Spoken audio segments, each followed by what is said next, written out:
पिलीव जिल्हा परिषद गटातून भाजपाची पहिली उमेदवारी जाहीर। पिलीव जिल्हा परिषद गटातून चंद्रकांत ज्ञानेश्वर जाधव भाजपाचे सक्षम उमेदवार। सोलापूर जिल्ह्यामध्ये स्थानिक स्वराज्य संस्था, जिल्हा परिषद व पंचायत समितीच्या निवडणुकीची रणधुमाळी सुरू आहे। जिल्हा परिषद व पंचायत समिती उमेदवार ठरविण्याचं काम अंतिम टप्प्यात आलेलं आहे।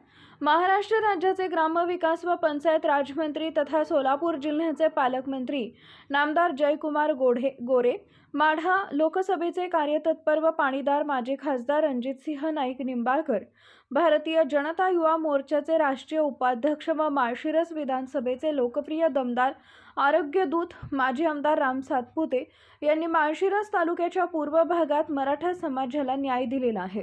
भारतीय जनता पार्टीकडून मराठा समाजाचे चंद्रकांत ज्ञानोबा जाधव यांना पिलीव जिल्हा परिषद गटातून तालुक्यात पहिली उमेदवारी जाहीर केलेली असल्यानं माळशिरस तालुक्याच्या पूर्व भागासह तालुक्यामध्ये मराठा समाजात भारतीय जनता पार्टीविषयी आत्मीयता निर्माण झालेली आहे।